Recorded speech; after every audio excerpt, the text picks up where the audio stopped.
Hello everyone, welcome back to my channel. Episode की शुरुआत में हम डोंगजिन को देखते हैं जो अपनी मॉम को साफ कह देता है कि वो विल वुजू को वापस करने जा रहा है। यहाँ पे उसकी मॉम बहुत ज्यादा परेशान दिखाई दे रही होगी। अब डोंगजिन जा रहा होता है वुजू के पास, बट उसकी नजर पड़ती है कि वुजू उधर से गुजर रही, तो वो वुजू के पीछे चल देता है। बट वुजू बेंच पे बैठ के अपनी मॉम से बात करने लगती है और अपनी मॉम को विल के बारे में बता देता है कि उनके फादर ने उनके घर नाम कर दिया था, बट वो अब वो घर वापस नहीं लेना चाहती क्योंकि इन सब प्रोसेस में डोंगजिन को बहुत कुछ सफर करना पड़ेगा और वो नहीं चाहती है कि डोंगजिन दोबारा से सफर करे। वो उसे हैप्पी देखना चाहती है और अगर वो घर नहीं भी लेंगे तो भी सब सही रहेगा। एंड यहाँ पर डोंगजिन ने सारी बातें सुन लेता है, उसकी आंखों में आंसू होते हैं और यहाँ पर वुजू से देखकर बहुत ज्यादा शॉक्ड हो जाती है। अब वो दोनों बैठे होते हैं। डोंगजिन उससे पूछता है कि तुम्हारे माइंड में क्या चल रहा है, तो वो उसे कहती है मुझे समझ नहीं आ रहा, मैं तुमसे सॉरी करूँ या तुम्हें क्या एक्सप्लेनेशन दूं, मुझे नहीं पता तुमने कौन सा पार्ट सुना है। और यहाँ पर डोंगजिन उससे कहता है कि मैं तुम्हें विल देने आया था, तो वो साफ कह देती है कि उसे वो विल नहीं चाहिए, बट डोंगजिन उसे जबरदस्ती वो विल देता है और कहता है कि थोड़ी देर पहले वो बहुत कुछ सफर कर रहा था, बट उसकी बात सुनने के बाद वो बहुत रिलैक्स फील कर रहा है और वो खुश भी है, तो इसलिए वो चाहता है कि वो जो अपने घर में वापस जाए और वैसी ही जिंदगी बिताए जैसे वो पहले बिता रही थी, वो भी खुश रहे। वो उसे वो विल दे देता। इधर हम डोंगजिन की मॉम को देखते हैं जो डोंगजिन के घर से अब जाने लगती है, बट उसे पता नहीं क्या ख्यालात, वो कुछ सोचती है और डोंगजिन का पूरा घर साफ करने लगती है। दूसरी तरफ हम देखते हैं कि वुजू और डोंगजिन वॉक कर रहे होते हैं। डोंगजिन वुजू को बताता है कि उसने कुछ दिनों से कंपनी से ऑफ लिया है। वुजू बहुत हैरान होती है कि उसे यकीन नहीं आ रहा, तो वो कहता है कि मैं कुछ रेस्ट लेना चाहता हूँ। और उसके बाद वुजू से कहती है तुमने एक दफा मुझसे मेरी हॉबी पूछी थी, मेरी हॉबी वॉक करते वक्त हम बहुत सी बातों को सोच सकते हैं। एंड उसके बाद अब उनका जाने का समय होता है, तो यहाँ पे डोंगजिन उसे गुड बाय कर रहा होता है और फिर डोंगजिन उसे घर पर छोड़ के वहां से चला जाता है। अब यहाँ पे वुजू आती है और सबसे पहले युनजुन और जीगू को विल के बारे में बताती है।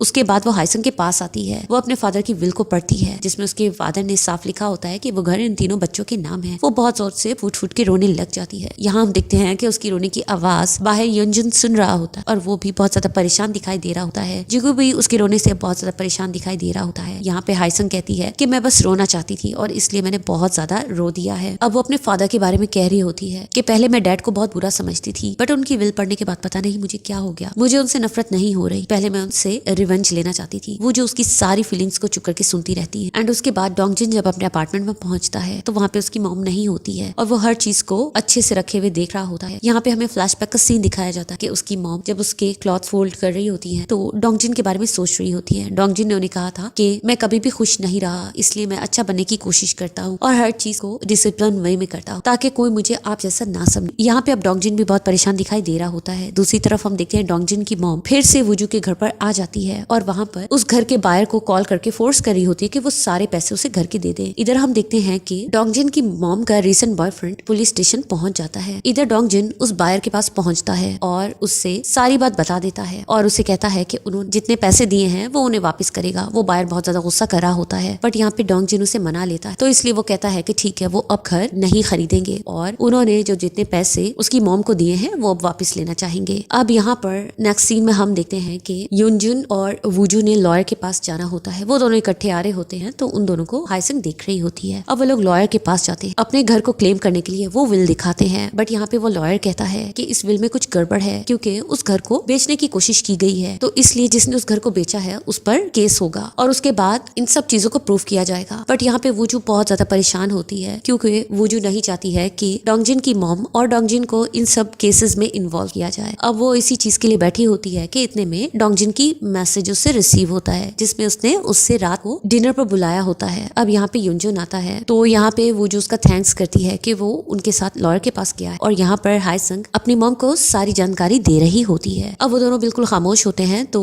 वुजू कहती है तुम लोग बिल्कुल खामोश क्यों हो, तो यहाँ पे हाइसंग कहती है मैं समझ सकती हूँ कि हम उन पर ऐसे केस नहीं कर सकते हैं, आखिरकार ये डोंगजिन ही है जिसकी वजह से हमें घर वापस से मिल रहा है, तो तुम फिक्र मत करो, हम इसका कोई और हल निकालेंगे। बेहतर ये है हम इसे किसी भी मामले में इन्वॉल्व ना करें, उसका तुमसे दूर रहना ही बेहतर है। बट यहाँ पर वुजू ने साफ बता देती है कि वो रात को डोंगजिन से मिल रही है और वो डोंगजिन को सारी बात बताएगी और वो डोंगजिन से कहेगी कि वो अपनी मॉम को समझाएं, अगर ऐसा नहीं होगा तो वो लोगों को उन पर केस करना पड़ेगा और अपना घर वापस लेने के लिए ये सब कुछ जरूरी है। तो यहाँ पे हाइसंग कहती है जब तुम डोंगजिन से मिलना तो उसे मेरी तरफ से थैंक्स कहना। अब यहाँ पे वुजू डोंगजिन को मैसेज करती है जो कि उसकी मैसेज के रिप्लाई के वेट में बैठा होता है। वो ये मैसेज करती है कि वो रात को उससे मिलने आएगी क्योंकि उसने उससे बहुत जरूरी बात करनी है। इधर हम डोंगजिन को देखते हैं जो ऑफिस आया होता है, तो सुन वो बहुत ज्यादा एक्साइटेड होकर उसके पास आता है और खुश होता है कि तुम यहाँ पर आ गए, यानी कि तुमने काम का दोबारा से मन बना लिया है। और यहाँ पे डोंगजिन कहता है कि मैं तुमसे बहुत इंपॉर्टेंट बात करना चाहता हूँ और यहाँ पे डोंगजिन डोंगजिन वूजू की सारी बारे में सुनवू को बता देता है। तो यहाँ पे सुनवू बहुत ज्यादा परेशान होता है और कहता है कि उसे वूजू के लिए और उसके लिए बहुत बुरा लग रहा है कि उन्होंने कितना सफर किया है। एंड इधर पे डोंगजिन अब उसे कहता है कि मैं अब ये जॉब छोड़ा हूँ तो तुम मेरे शेयर्स मुझे बेच दो और जितना भी एग्रीमेंट का पैसा है वो भी मुझे चाहिए, क्योंकि यहाँ पे डोंगजिन ने मन बना लिया होता है कि वो हर हाल में वूजू को वो घर दिलाएगा। तो उसकी मॉम ने जितने भी पैसे लिए होते हैं उसने उन्हें रिटर्न करना होता है। एंड यहाँ पर हम देखते हैं कि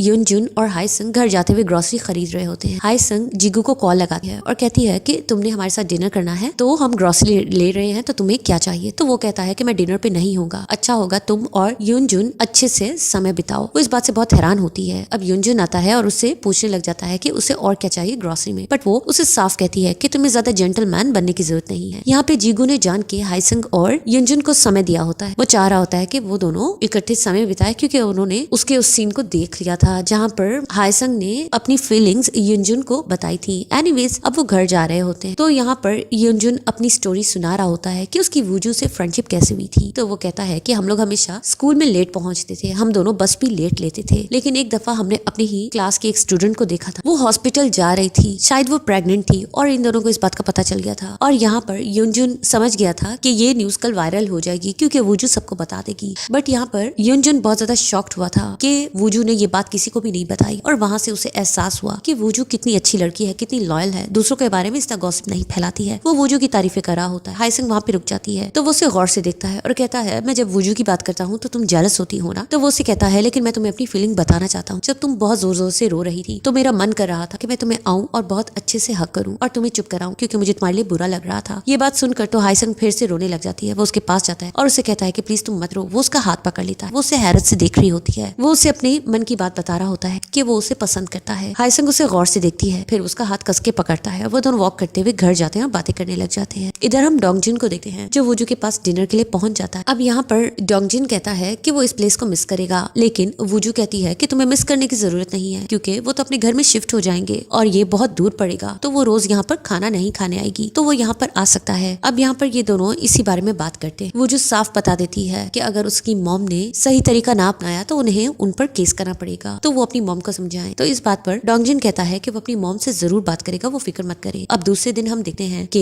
यहाँ पर डोंगजिन की मॉम से वूजू की मॉम मिलने आती है। वो बहुत ज्यादा परेशान होती है और अपनी अपीयरेंस को ठीक करती है और उसके बाद वो उसे अंदर आने देती है। यहाँ पे अंदर आते हुए वूजू की मॉम को बिल्कुल अच्छा नहीं लग रहा होता है। उसे पुरानी बातें याद आ रही होती, बट फिर भी वो अपने आप को कंट्रोल करती है और हीजा से बात करने जाती है। अब यहाँ पे वो हीजा को सारी बात बताती है कि उसका रिसेंट बॉयफ्रेंड आया था और वो उसे कह रहा था कि वो उसे घर दिला सकता है, लेकिन मैं दूसरे वे से भी घर ले सकती हूँ, लेकिन मैंने सोचा मुझे तुमसे बात करनी चाहिए क्योंकि मुझे उस आदमी को देखकर महसूस हो गया था कि तुम्हारी जिंदगी अच्छी नहीं है। तो इस बात पे हीजा को गुस्सा आता है और वो उसको बहुत जोर जोर से चिल्ला चिल्ला के बोलने लग जाती है कि तुम ज्यादा क्लासी बनने की कोशिश मत करो, मुझे अच्छे से पता है तुम चिल्लाना चाहती हो, मुझे मारना चाहती हो, पर तुम क्लासी बन रही हो। इस बात पे वो कहती है हाँ तुम सही कह रही हो, मैं ये सब करना चाहती हूँ, लेकिन चाहे मुझे जितना भी गुस्सा आए मैं अपनी क्लास को नहीं भूलूंगी, तो इसलिए मैं तुमसे ऑनरेबल वे में बात करना चाहती हूँ। और इसकी वजह ये है कि मुझे नहीं पता था तुम्हारा एक बेटा भी है, इसका मतलब तुम्हारा बेटा खुद ही पला बड़ा है। अगर मैं तुम्हारे बेटे से ना मिली होती तो मैं पुलिस में केस करती थी तुम्हारे खिलाफ जो तुमने किया है, बट तुम्हारे बेटे की वजह से मैंने खुद को रोक लिया है क्योंकि वो एक अच्छा इंसान, वो तुम्हारे जैसा नहीं है। तो बेहतर है हमें अपने पास्ट को यहाँ ही खत्म करना चाहिए और तुम मेरे घर को वापस मुझे लेने दो, वरना लास्ट के में कुछ दिन रहना पड़ेगा। वो ये बात करके उठ के चली जाती है। हीजा को बहुत गुस्सा आता है और वो कहती है कि तुमने मेरे बेटे को क्या कहकर मजबूर किया है, तुम्हें बताना पड़ेगा। यहाँ पर वूजू की मॉम समझ जाती है कि उसके लिए यही सजा काफी है और फिर वो बाहर निकलती है, लेकिन सामने वो डोंगजिन को देखकर बहुत ज्यादा हैरान हो जाती है। अब यहाँ पे डोंगजिन उसे सॉरी करता है कि उसे उसकी मॉम की वजह से बहुत कुछ सहना पड़ा और वो बहुत मैनरफुल वे में उसके लिए टैक्सी ऑर्डर करता है और डोर ओपन करके उसे अंदर बिठा देता है। यहाँ पे वूजू की मॉम तो उस पर हैरान हुई होती है। इतने हम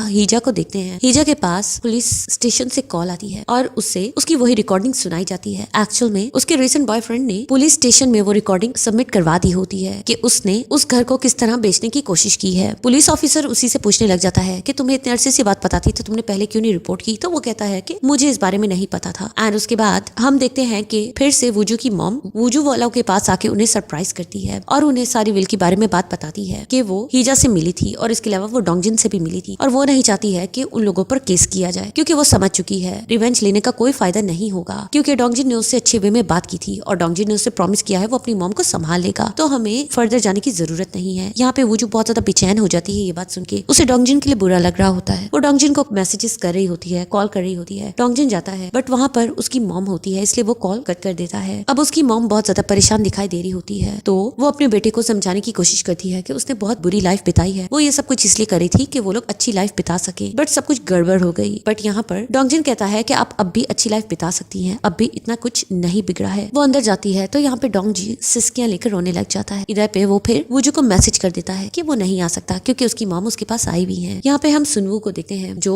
मिनयोंग को बुलवाता है और उसे कहता है कि वो उनके साथ काम करे क्योंकि उन्हें उसकी जरूरत है। वो आर्ट्स में उससे पेंटिंग करवाकर उसे बहुत से काम ले सकते हैं और वो कहता है ये आइडिया मुझे मिस पेक ने दिया है। तो वो डोंगजिन के बारे में पूछती है कि उसे ये सब कुछ अच्छा नहीं लगेगा, जिस बात पे वो कहता है कि डोंगजिन यहाँ से जॉब छोड़ चुका है और उसे नहीं लगता है कि वो वापस से यहाँ पर ज्वाइन करे, तो वो बिल्कुल भी टेंशन ना ले और यहाँ पर उनके साथ काम करे। इधर हम देखते हैं कि आज किचन में वूजू की मॉम और बाकी सब भी काम कर रहे होते हैं। एक्चुअल में वूजू की मॉम इसीलिए आई होती है, वो वूजू से बात करती है डोंगजिन के बारे में कि डोंगजिन ने उनके लिए बहुत अच्छा काम किया उन्हें वापस घर ला के, तो इसलिए वो डोंगजिन को एक अच्छा सा मील खिलाना चाहती और उसे गुड बाय करना चाहती है, तो इसलिए वो उसके लिए मील प्रेप कर रही होती है। इधर दूसरी तरफ हम देखते हैं कि जीगू गिटार लेने आया होता है और उसके साथ डोंगजिन होता है। उसे एक महंगा गिटार पसंद आता है बट वो उसे नहीं खरीद रहा होता है, तो यहाँ पर डोंगजिन वो गिटार उसे खरीद के देता है। वो उसे मना भी करता है बट वो उसे कहता है कि नहीं, मुझे अच्छा लगेगा अगर तुम म्यूजिक में कुछ करोगे। उन्होंने घर ही जाना होता है पर डोंगजिन यहाँ पे फ्लावर शॉप पे रुक जाता है और फ्लावर्स के एक बुके बनवाता है। इधर हम देखते हैं कि वूजू डोंगजिन का ही वेट कर रही होती है और वो डोंगजिन को अपने पास आता देख रही होती है। यूं लग रहा है कि इनकी लास्ट मीटिंग होगी। वो दोनों एक दूसरे को देखकर मुस्कुरा रहे होते हैं और इस मोमेंट पर ये एपिसोड खत्म होती है। तो गाइस लास्ट एपिसोड का थोड़ी देर में ही मैं अपडेट कर दूंगी। उम्मीद है इसकी एक्सप्लेनेशन आप लोगों को पसंद आई होगी। मेरे चैनल को जरूर सब्सक्राइब कर दीजिएगा। Thank you so much.